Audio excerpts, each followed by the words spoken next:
ada dua jalur, yang satu kanan, yang satu kiri. Tapi lu tahu gak, gua ngambil yang mana? Gua ngambil yang sebelah kiri. Karena kenapa? Di sebelah kanan jurang. Ternyata itu kayak orang purba. Lu tahu gak sih orang purba? Lu tahu gak sih orang yang zaman dulu banget gitu, yang kayak monyet, tapi itu orang lagi bawa tombak itu pengen ngeburu. Wah, kita kaget, dia lari langsung. Gua pribadi, Bang, itu kayak sugesti, gua pengen dikasih air sama nenek-nenek, Bang. Sama nenek-nenek, dan gue ya udah sini nek, sini, dan gue ditampar sama teman gue.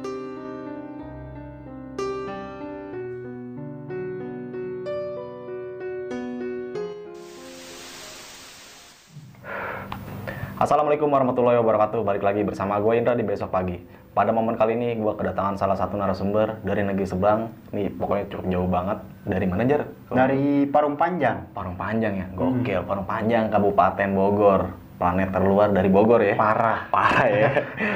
Thank you banget nih, Jar, udah datang ke studio gue. Makasih juga udah diundang gitu loh. Siap, gue harus ini thank you buat sama lo nih. Udah datang jauh-jauh ya kan. Oke, sebelum masuk ke cerita, lo mengalami kejadian pendakian mistis lo saat di gunung mana nih? Kalau gua sih lebih ke di Arjuno. Arjuno ya. Di Arjuno ini lo mengalami kejadian apa aja nih, Jar? Kalau gua di Arjuno itu mengalami kejadian kayak disasarin, terus nemu orang hutan bawa tombak. Jadi kayak orang yang habis ngeburu, tapi pas ngelihat gua takut. Nah, gua kaget. Itu dia kabur, ya gua juga kabur. Maksudnya ngindar gitu loh. Oke. Gokil banget nih, kita keep dulu aja ya. Iya. Sebelum masuk ke cerita juga, gue mengingatkan kembali bagi kalian semua bahwasannya cerita yang pengen diangkat Bang Fajar kali ini bukan untuk menakut-nakuti, kita hanya sekedar berbagi pengalaman ya, Jar. Pasti. Dan yang terpenting adalah ambil sisi positifnya dalam cerita yang ingin dibahas nanti. Dan buat kalian semua, jangan lupa di subscribe Besok Pagi, like, comment, and share, dan jangan lupa juga nyalain loncengnya supaya tidak tertinggal video-video terbaru dari Besok Pagi. Oke, mungkin tanpa berlama-lama nih, Jar. Iya. Kita langsung aja masuk ke ceritanya.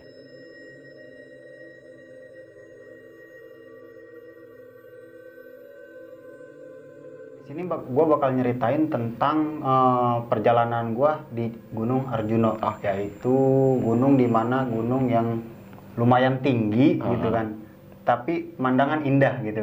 Nah, di sini juga gue mau nyeritain gue waktu itu berangkat tahun 2018. Nah, di tahun 2018 bulan Juli gue berangkat sama teman-teman gue dari rumah, ketemuan di stasiun Pasar Senen. Nah, di stasiun Pasar Senen kita udah ngerencanain sebelumnya itu kita bakal ngelewatin Via Tretes yang di situ base camp utama atau base camp buat para pendaki mukim dulu gitu sebelum nanjak gitu.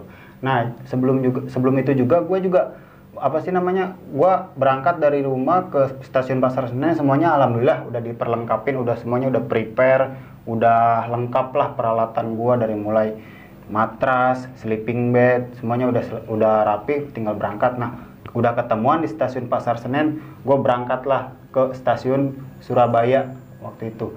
Nah, habis itu gue turun, gua sama teman-teman gue udah naik bis dulu waktu itu tuh, naik bis rame-rame. Di situ gue berangkat 7 orang.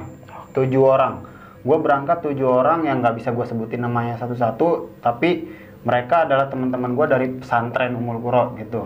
Nah, udah nyampe gue di base camp, namanya gue lupa. Yang penting gue di situ melalui jalur Via Tretes gitu kan. Nah, gue udah nyampe di situ, udah gue siapin semuanya sama teman-teman gue. Gue lihat apa kekurangan gue lihat lagi teman-teman gue gimana packingnya gitu kan. Nah, habis itu gue udah semuanya udah siap, dan kita berangkatlah ke Simaksi buat pembayaran itu. Waktu itu pembayaran masih 50.000 satu orang.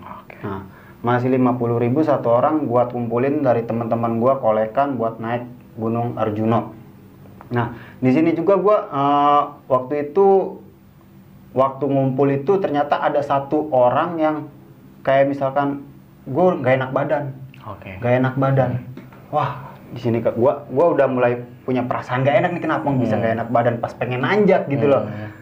Lu nggak tepat waktunya gitu kata gue. Tapi ya berhubung kita udah nyampe, udah jauh dari Jakarta gitu kan, gue udah jauh-jauh dari Parung Panjang, teman gue juga udah pada nyampe, udah berangkat, udah siap, tapi kita udah maksain buat nanjak itu Gunung Arjuno. Yang akhirnya dia juga siap buat nanjak ke Arjuno itu. Nah, Habis itu gue nanjak sama teman-teman gue yang sebanyak 5 orang itu, gue nanjak nyampe pos 1.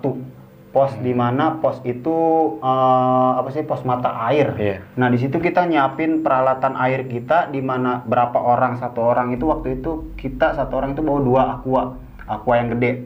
Nah, habis itu kita berangkat. Nah, si orang yang nggak enak badan itu kita tetap paksain buat nanjak, tapi nggak bawa air. Dia kita kasih diepack yang isinya itu cuma beberapa alat barang yang nggak berat lah gitu. Habis itu kita naik, kita nanjak ke pos 1, nanjak lagi kita ke pos 2. Pos 2 yaitu pos di mana buat ngecamp. Yaitu pos waktu itu pos apa namanya? Manungkutomo ya kalau nggak salah. Habis itu kita ngecamp di situ. Ngecamp, teman-teman gua udah pada capek gitu kan, udah lelah gitu, kita gimana ini kan.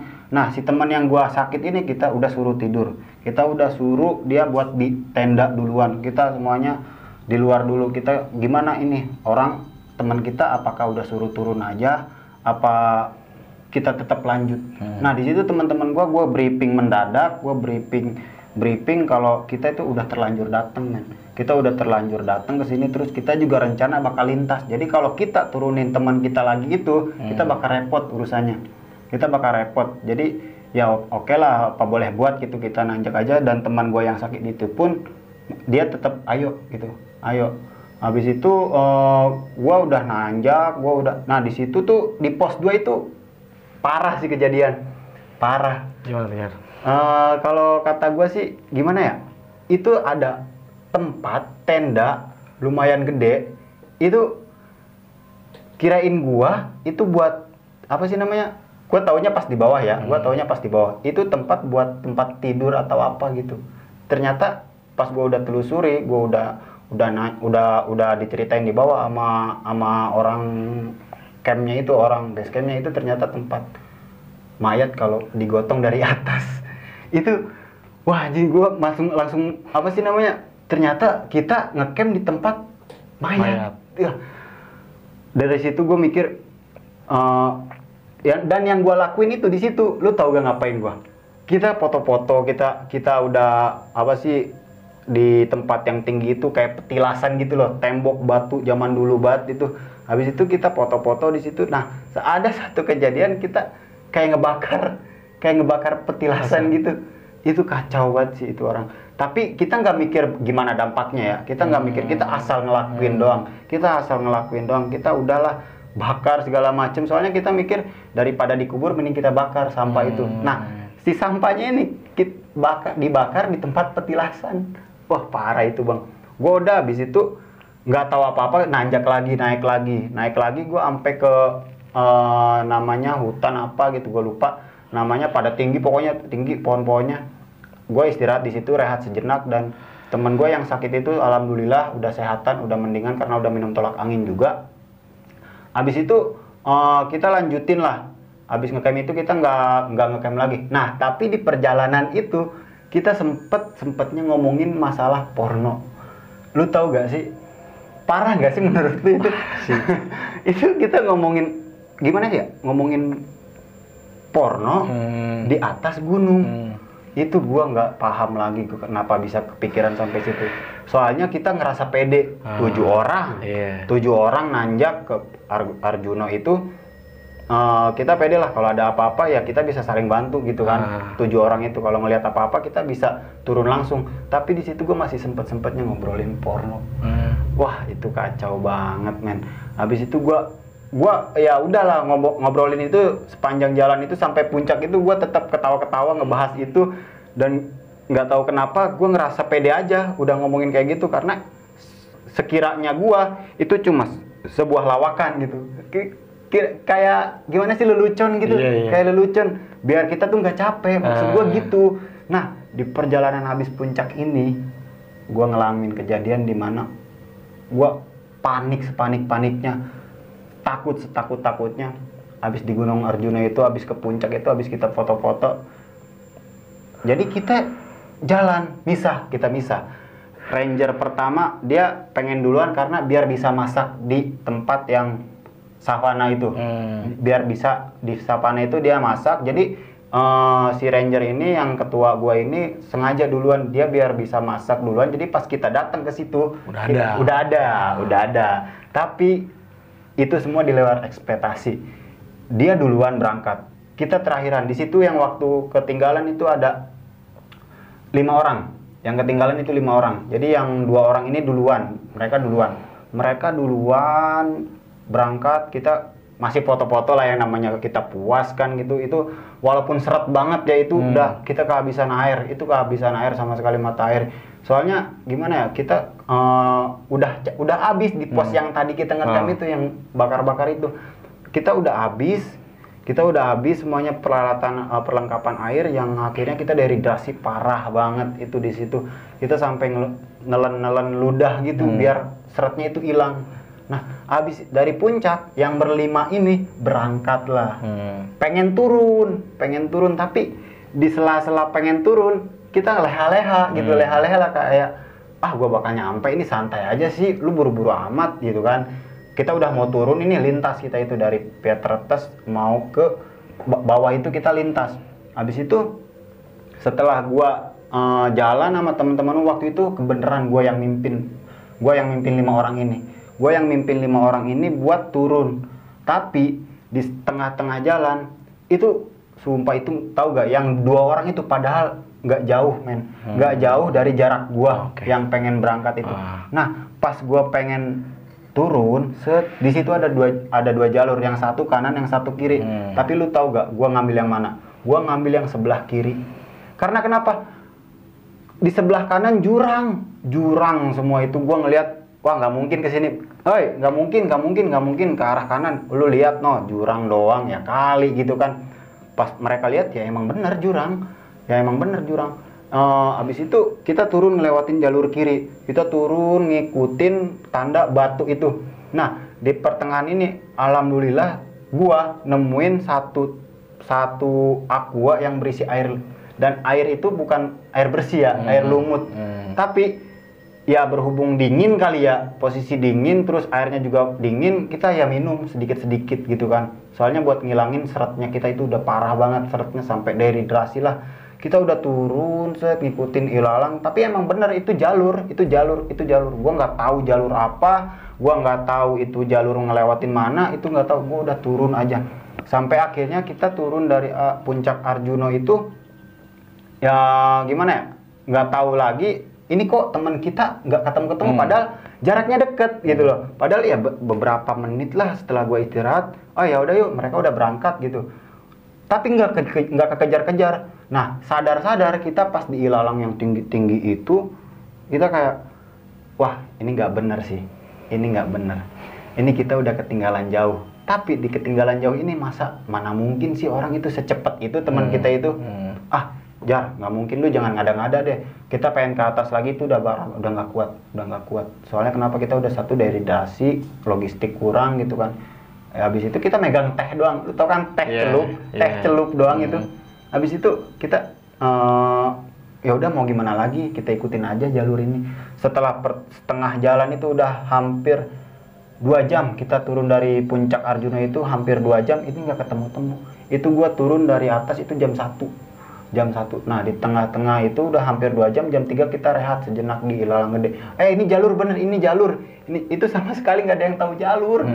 Itu sama sekali nggak ada yang tahu jalur, Bang. Soalnya kenapa? Soalnya yang tahu jalur ini 2 orang depan yang tadi pengen masak itu loh. Yang 2 orang pengen masak itu. Habis itu kita, ya udahlah kita ikutin jalur aja. Ini pasti jalur. Kita masih yakin. Pas udah di pertengahan, ini tetap nggak bener. Soalnya kenapa? Ini nggak ketemu-temu teman kita. Pas semuanya lagi istirahat sejenak, semuanya pada murung, semuanya pada nunduk, sampai orang yang tadi sakit itu, yang kurang enak badan, dia murung. Nah, ini kenapa bisa kayak gini? Ya gua sih mikirnya positif aja ya, mungkin masih jauh, mungkin mereka lari atau apa, masih positif kalau di diri gua. Tapi temen gua ada yang nyadarin ini udah nggak bener, ini kita udah disasarin. Wah, kata gua, semuanya lagi murung, tiba-tiba ada yang kresek gitu kan. Nggak tahu suara apa, kita ngelihat ke arah kresek itu, dan ternyata itu kayak orang purba. Lu tahu gak sih orang purba? Lu tahu gak sih orang yang zaman dulu banget gitu, yang kayak monyet tapi itu orang. Abis itu kita ngelihat ke arah mereka, ke arah itu orang, satu orang ya, kita ngarah itu orang lagi bawa tombak itu pengen ngeburu.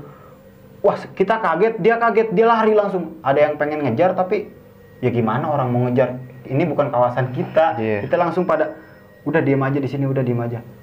Kita langsung itu apa anjar? Semua pada nunduk, semua pada ketakutan banget doang. Itu udah hampir jam 4. Itu udah hampir mau maghrib, Bang. Kita pada murung, kita pada sedih kenapa bisa kayak gini. Nah, akhirnya kita udah ikutin jalur ini aja. Nah, di pertengahan jalan itu kita turun, ternyata bener ini kayak jalur apa sih namanya? Emang jalur ilegal, Bang. Jalur di mana orang-orang nggak ngelewatin jalur ini. Ini nggak tahu jalur apa, kanan kiri semak-semak, tapi jalur ada tapi nggak tahu ini jalur apaan. Habis itu kita semua akhirnya mutusin buat nenda dulu di situ. Soalnya kita udah nggak kuat, kita udah dehidrasi, kita udah sore jam hampir mau jam 5 itu kita udah nenda, kita nggak enak juga gitu. Kalau misalkan kita terusin pasti nggak bakal beres. Kita jalur malam itu pasti nggak bakal beres. Soalnya kenapa? Makin malam kita makin dehidrasi, takutan makin tinggi, panik makin tinggi. Yang akhirnya kita malah mikirnya yang enggak gitu. Di situ yang akhirnya diputusin buat camp di sini. Habis itu sama sekali gue nggak tahu jalur mana yang gue arah, tapi berhubung tenda udah dibangun, udah didiriin tenda, habis itu kita udah ngecamp di situlah, ngecamp di situ, kita nggak tahu ya itu jalur apa, udah ngecamp di situ, semuanya dehidrasi. Dan lu tahu gak Bang, itu semua yang di tenda itu semuanya ngalamin dehidrasi, dan dehidrasinya itu parah banget sampai gue pribadi Bang, gue pribadi itu kayak sugesti gue pengen dikasih air sama nenek-nenek Bang. Sama nenek-nenek, dan gue ya udah sini nek, sini. Dan gue ditampar sama temen gue, jebret, lu apa anjar? Itu ada yang mau ngasih air sama gue. Wah, halu nih orang. Wah, nggak beres, udah jar tidurin. Gue sampai kayak gitu Bang. Gue nggak tahu itu nenek-nenek beneran apa nenek-nenek apa. Gue cuma mikir gue dehidrasi parah dan pikiran gue cuma air dan air. Sama teman-teman gue juga. Nah, abis itu sugesti gue ke air itu bukan cuma pas itu doang, dan bukan cuma gue doang. Ternyata semua yang 5 orang nyasar itu semuanya ngalamin dehidrasi Bang. Semuanya ngalamin dehidrasi, semuanya ngalamin sugesti, dan pas tidur itu ada lucunya juga. Semuanya tidur dan gue pengen kencing. Gue pengen kencing ceritanya. Habis itu gue kencing nih kan pas subuh-subuh. Gue nggak tahu ya apa sih namanya, pas kencing itu jam berapa ya gue nggak tahu, yang pasti itu udah agak subuhan lah, tapi belum kedenger azan sih. Nah habis itu sebelum gue kencing ada yang inisiatif naruh piring nih di bawah tenda. Soalnya ada gue pernah, teman-teman gue pernah ada yang baca kalau kita naruh piring di bawah tenda itu embun bakal masuk gitu, dan kita bakal dapetin embun. Nah teman-teman gue pada setuju, boleh tuh kayak gitu, soalnya biar ngedapetin air dari embun itu. Dan itu gue kencing Bang. Nah di situ ada piring di bawah tenda Bang. Di bawah tenda ada piring, gue nggak tahu ya itu piring, gue kencing aja. Cari yang namanya orang nggak sadar, yang pengen kencing lah intinya. Gue nggak sadar, habis itu gue tidur lagi Bang ke dalam, Nah pas gue tidur, gue kan bangun paling siang, paling lama itu gue bangun jam 7:30 kalau nggak salah. Nah 7:30 teman-teman gue pada bangun jam 7, soalnya pas bangun langsung ngetes air gitu, langsung ngeliat air apakah udah keisi apa belum gitu kan. Pas gua bangun, teman-teman gue seolah-olah pada seneng. Ternyata bener eksperimen kita ini bakal kejadian gitu Bang. Dan ternyata gue nanya, lu kenapa pada seneng banget? Jar, gue habis minum apaan lu? Ini minum dari piring itu. Demi apa lu? Ih serius, demi Allah katanya, gue udah habis minum. Astagfirullahaladzim, itu air kencing gue. Itu air kencing gue. Di situ teman-teman gue pada ongkek Bang, pada muntah Bang. Gue nggak paham lagi kata gue. Dan gue tapi kata mereka ada satu orang yang bilang sebelum gua kasih tahu itu air kencing gua enak ya, kata enak, air embun ternyata enak ya, kayak ada asin-asinnya. Astaga kata gua, itu bukan air beneran, bukan air embun kata gua, itu air kencing. Tapi ya teman-teman gua maksudnya agak terima kasih lah ke gue Iya. udah ngilangin seretnya mereka gitu, udah ngilangin sugesti mereka buat minum. Ya gue sih bodo amat gitu kan ya, malah lu pada yang minum bukan gue gitu. Tapi habis itu udah tuh, tapi tetap semuanya sedih. Apa ini kita bakal nyampe ke bawah, Jar? Tenang, bakal nyampe. Nah pas kita udah semuanya udah packing lagi, udah semuanya pada bikin apa sih, pada bikin video gitu kan, bikin video pokoknya jalur Arjuna mantep, padahal kita nyasar itu bang, padahal kita nyasar, dan kita itu mikir ini kita kenapa disasarin kayak gini bang. Ternyata pas udah dipikir-pikir lama itu, pagi itu kita udah pada nunduk dulu, ternyata ada satu orang temen gua nyadarin kalau kita itu udah salah tingkah bang di gunung itu. Udah salah tingkah, udah banyak tingkah, udah salah omongan. Karena ya emang bener juga sih bang, emang bener juga. Karena satu kita udah bakar sampah di depan petilasan. Habis bakar sampah di petilasan, kita bercanda yang kelewatan, yaitu salah satunya itu ngomongin porno gitu, ngomongin porno. Dan akhirnya gue juga sadar diri, oh iya ternyata emang kita ini udah ada satu kelakuan yang emang nggak pantas di gunung bang. Karena yang gue tahu itu jangan pernah banyak tingkah di atas gunung bang. Apalagi ini menurut gue tingkah yang gue lakuin ini emang di luar batas. Konyol ya. Konyol parah, itu konyol banget. Habis itu ternyata iya bener, udah habis itu kita turun, jangan terlalu dipikirin yang kayak gitu. Yang penting kita turun dulu ke perkampungan, dan itu nggak tahu perkampungan apa yang memang menurut gue itu kampung dimana kita udah turun nih. Tapi pas gue turun ke perkampungan itu bang, itu gue ketemu orang yang bener-bener nggak bisa bahasa Indonesia, nggak bisa bahasa Melayu lah bang, kayak kita gini.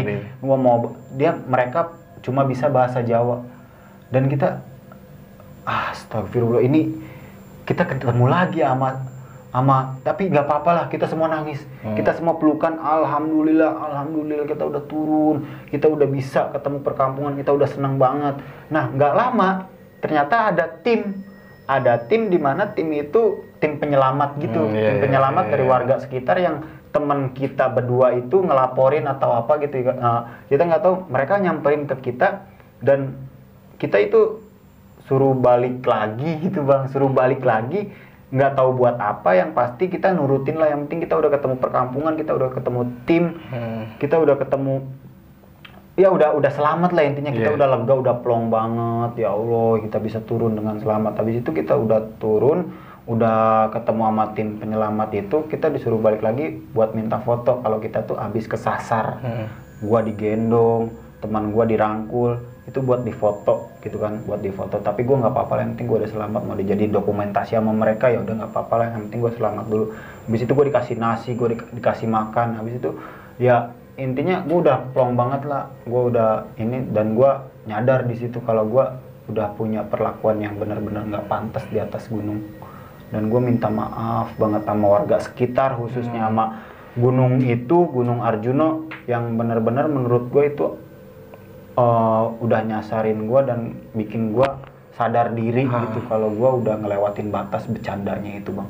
Nah di situ gue udah ke tim penyelamat itu pun gue minta maaf gitu buat perlakuan teman-teman gue, khususnya gue gitu, yang udah nyeleneh gitu, udah keluar batas bercandanya. Ya udah nggak apa-apa, yang penting kalian udah selamat, kata tim itu.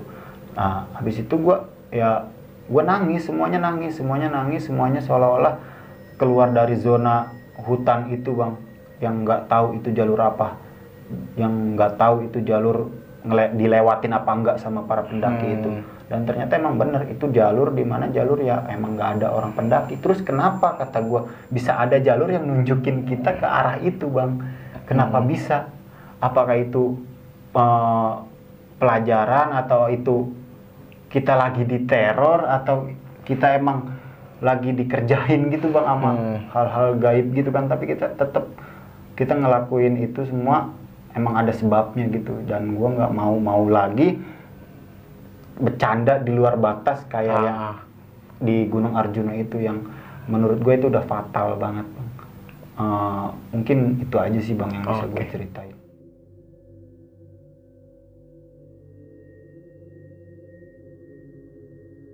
Di sini gua mau evaluasi saat pendakian kan lo mengalami kejadian-kejadian yang mungkin di luar batas nalar lo Bang ya. Asli. Karena ada sebab dan akibat nih. Iya. Sebabnya tadi tempat lo jelasin karena lo sempat membakar sampah di dekat petilasan. Iya. Dan obrolan konyol lo nih, Iya. konyol-konyol lo nih ya. Iya. Yang lo berpikir kalau gua mengalami kejadian itu ya karena tingkah laku gua Tingkah laku di luar batas gitu gua. Nah nih Bang, lo kan sempat dehidrasi nih. Nih gila banget sih, dehidrasi itu efeknya mungkin kalau terlalu lama itu wah bikin halusinasi bahaya. Bang. Halusinasi ya kan. Lu tau lah ketika kita halusinasi apa aja bisa kejadian gitu loh. Nah di sini gue tertarik banget sama lu melihat salah satu suku pedalaman yang lu jelasin tadi, dia bawa tombak cuman make kayak ini ya, sempak tapi ditali gitu. Gimana sih? Ya sempak ditaliin gitu. perawakannya kayak gimana sih Jar kalau boleh tahu? Perawakannya itu jadi sorry ya, kayak monyet gitu Bang. Kayak monyet tapi dia tuh kayak manusia purba. Karena kayak manusia purba, dan maksud gua kok bisa timbul ada dia gitu. Nah, di situ kita sadar kalau emang ini bukan jalur pendaki. Kita ini ngelewatin jalur kayak jalur pemburu gitu. Wah, itu kita ngelihat dia ngelihat kita. Pertama kita tatap-tatapan, tapi berhubung dia takut dan kita juga panik, ngerasa itu siapa? Gua nggak tahu. Karena teman gua semuanya pada ngumpul itu Bang. Dia lari lah sekenceng-kencengnya ngelewatin ilalang yang begitu banyak, yang begitu tinggi. Gua mau ngejar tapi gua nggak bisa Bang. Gua nggak bisa karena kita udah dehidrasi, udah kehabisan stok air, kita udah parah, udah nggak bisa ngejar itu gitu. Udah nggak bisa ngejar manusia purba itu. Gua nggak tahu manusia apa ya, yang pasti itu mirip manusia purba Bang, yang pakai tombak, bawa tombak, pakai setelan celana dalam ditali gitu Bang, warna putih. Itu nggak tahu. Dan perwujudannya tadi lu sempat kayak monyet lah ya. Iya itu Bang. Nah lu kan di sini tersesat karena jalur yang lu lalui itu bukan jalur yang asli ya. Bukan. Dan ada dua jalur tadi sebenarnya. Ada dua jalur. Yang sebenarnya jalurnya ke kanan. Jalurnya sebenarnya jalur kanan. Nah, tapi lu ngambil ke kiri. Ke kiri. Dan sebenarnya lu pas apa tuh telusurin jalur ke kanan itu jurang ya? Jurang Bang, itu jurang, bener-bener jurang. Itu udah nggak mungkin pendaki lewat sini, nggak mungkin. Soalnya kenapa? Ya jurang jurang. Jadi kalau misalkan kita ngelewatin situ ya nggak bisa. Yang akhirnya kita ngambil arah kiri. Dan dua teman lu itu melewatin jalur ke kanan. Pas kita udah ketemu di bawah di pos yang tempat titik ketemu itu, kita kata mereka ya kenapa nggak ambil kanan? Dan kata gue ya orang jurang. Gue nggak tahu itu kenapa bisa jurang dan kenapa bisa kita ambil yang kiri itu Bang. Begitu sih. Nah di sini lu juga akhirnya memutuskan untuk camp nih di saat lu tersesat ya. Iya, di saat gue lu benar-benar dehidrasi. Timbullah halusinasi yang membuat teman lu naruh piring di bawah tenda nih. Iya, itu buat jadi kayak eksperimen gitu. Eksperimen kan ya. Di malam itu lu juga sempat ngelihat nenek-nenek ya. Nenek-nenek yang ngasih air. Ngasih air itu Bang. Itu benar-benar nyata banget lu lihat. Nyata banget Bang, itu gue pengen minum banget. Kata gue ini ada nenek-nenek ya. Gue ngulurin tangan gue, tapi gue keburu digampar sama temen gue itu Bang. Dan gue nyadar apaan. Gue sama sekali nggak sakit Bang, itu ditampar. Itu Kak, lu kenapa bego katanya. Gue ketemu tadi ada yang mau ngasih air sama gue, lu pada nggak mau. Dan itu bukan, lu lagi halu kata dia gitu. Makanya kata gue langsung istighfar di situ, langsung baca semua surat yang gue hafal gitu kan. Gue langsung ditidurin lagi waktu itu. Sampai pada akhirnya nih ada kejadian lucu nih. Pagi harinya nih. Itu gue nggak paham lagi Bang sama teman-teman gue, mungkin udah parah kali Bang ya ausnya. Dan gue juga salahnya gue nggak ngasih tahu sih, karena ya emang gue udah bangun paling siang gitu kan, karena gue udah nyenyak banget tidur gitu kan. Habis itu pas gua keluar mereka udah pada bahagia gitu seolah-olah udah minum, dan ternyata itu air kencing gua yang mereka minum. Sampai ada satu orang ngomong kalau, "Jar, ternyata air embun enak." Lah, enak gimana? Iya kayak ada asin-asinnya. Kata gua itu air kencing gua. Sorry, maksud gua kenapa diminum, dan itu teman-teman gua ada terima kasihnya juga Bang. Maksudnya terima kasihnya udah ngilangin sedikit dari dehidrasi mereka itu Bang. Gitu doang sih. Nah setelah lu melanjutkan perjalanan lagi, setelah packing lah ya, packing setelah lo melanjutkan perjalanan lagi, lo ketemu salah satu pedesaan ya. Lo sempet sedihnya karena bahagia lah ya. Kita Lo ketemu perkampungan, tapi di sini lo ada ngalamin kejadian yang aneh lagi nih. Lo turun ke bawah tapi warga situ nggak ada yang bisa ngomong bahasa Nggak ada yang bisa bahasa Indonesia bang, sampai satu ada gue pengen beli, gue pengen jajan nih bang, gue pengen jajan air sama waktu itu tuh apa sih namanya, sampo gitu buat mandi kan. Soalnya kita udah kumal banget, udah nggak mandi seharian gitu. Nah kita pengen beli sabun, kita pengen beli air, kita pakai bahasa isyarat bang. Soalnya pas kita bilang Mbak pengen sabun, mereka malah ngasih apa sih namanya, permen. Kata kita Mbak sabun, langsung dikasih bahasa isyarat gitu bang. Kita ngasih isyaratnya kotak, habis itu ditunjuk ke situ, dan alhamdulillah dia ngerti. Gitu. Habis itu ya diambilin lah sabun, habis itu diambilin sampo sama air gitu. Dan alhamdulillah gitu kan, untungnya ada yang inisiatif pakai bahasa isyarat. Ya pas gua nanya mah bang, orang gua minta sabun dikasih permen, gua wah setahu ini benar-benar nggak bisa bahasa Indonesia. Gua salaman. Gua nanya ini di desa apa, dia pelanga pelongo. Dia ngomong bahasa Jawa apa sih, ngomong bahasa Jawanya gua nggak, itu Jawa pedalaman banget itu, gua nggak ngerti. Kalau masih pie gua masih paham bang, pie kabare sopo jenenge gua itu udah pedalaman banget bang, udah bukan bahasa Jawa biasa lagi kayaknya itu. Nah yang pengen gue sorot lagi nih, ada salah satu tim penyelamat yang nolong lo nih. Itu kenapa? Ini gila nih menurut gue nih. Itu tim penyelamat bang, bukannya, maksudnya kita bukannya selamatin kita gitu yang benar-benar udah kelelahan, udah kehabisan cara, gimana caranya biar bisa turun. Kita masih sempet-sempetnya buat dijadiin bahan foto bang, dokumentasi buat mereka gitu. Kita disuruh balik lagi beberapa meter ke belakang, motor ditunda sama tim penyelamat itu, dan kita disuruh foto. Jadi seolah-olah dikasih tahu nih, kamu ekspresinya gini, kamu ekspresinya sedih, ya kita nurut lah. Soalnya mereka mau menyelamatin kita kan. Ya salah satunya gua digendong gitu. Kamu digendong ya, oke lah gua digendong. Nah habis digendong, difoto, habis itu cekrek, udah dikasih nasi kita. Maksud gua kenapa harus kayak gini dulu, bukan langsung selamatin. Tapi ya gua sih nggak tahu apa maksud mereka, mungkin dokumentasi ya, dokumentasi atau buat ngelaporan bahwa ada orang yang kesesat gitu kan. Ya gue sih positive thinking aja. Nah, Jar, gue pengen tanya, lo ketemu sama teman lo, ini kan teman lo sempat ngelaporin kalau lo hilang lah ya, lost contact, dan lo bertemu lagi dianterin tuh. Dianterin sama tim penyelamat yang tadi itu. Ke Tretes. Ke Tretes itu. Nah, ke Tretes itu kita ketemu, kita pelukan, kita ada teman gue yang nampol gue, yang ninju gue, itu bukan karena dia benci ya, itu karena udah lengah banget gitu gue bisa sampai nyasar kayak gitu. Dan itu dia nanya tuh sama gue, kenapa lu bisa nyasar? Lah, lu habis dari puncak kemana? Padahal nggak jauh, beberapa menit doang gue istirahat gitu kan. Habis itu ya gue jalan. Lu ngelewatin mana, kanan apa kiri? Gue ngelewatin kiri. Tek, langsung di situ teman gue, kenapa nggak ambil kanan? Dan gue bilang, dalam jalur kanan itu jurang. Umam namanya. Jalur kanan itu jurang. Dan dia mikir, wah, lu salah besar, katanya lu, kenapa lu harus ambil kiri? Di situ kanan itu kita udah nunggu, nasi udah disiapin, tinggal makan, air udah kesediain. Dan gua ya mau gimana lagi, kita ditunjukinnya ke kiri dan kanan udah jurang, ya kita nggak bisa apa-apa. Oke, thank you banget nih Jar, lu udah menceritakan pengalaman pendakian lu. Ini menurut gua gokil banget ya, lu banyak banget ditampakin suasana-suasana baru nih, sosok-sosok baru yang lu lihat di saat lu tersesat. Epic banget sih. Epic banget menurut gua. Nih Jar, sebelum mengakhiri cerita, lu punya pesan-pesan nggak buat teman-teman semua nih? Wah, buat teman-teman semua, maksud gua di sini gua bukan nakut-nakutin apa atau buat kalian nggak naik gunung lagi, bukan. Tapi di sini gua buat berbagi cerita gua, dan kalau bisa ketika kalian mendaki itu jangan terlalu banyak tingkah dan jangan terlalu banyak bercanda di luar batas. Karena kenapa? Itu bisa menyebabkan kalian diteror gitu. Jadi makanya kalau kalian mendaki gunung ya sewajarnya aja. Jangan buang sampah sembarangan, jangan bercanda yang tidak-tidak, itu bisa bahaya buat diri kalian semua. Tapi di sini gua cuma pengen berbagi kisah gua doang sih. Oke.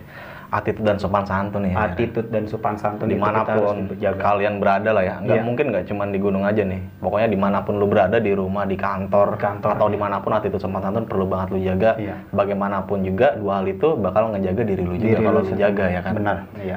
Oke nih Jar, mungkin itu aja ya cerita dari Fajar Iya. saat pendakinya di Gunung Arjuna via Purwosari.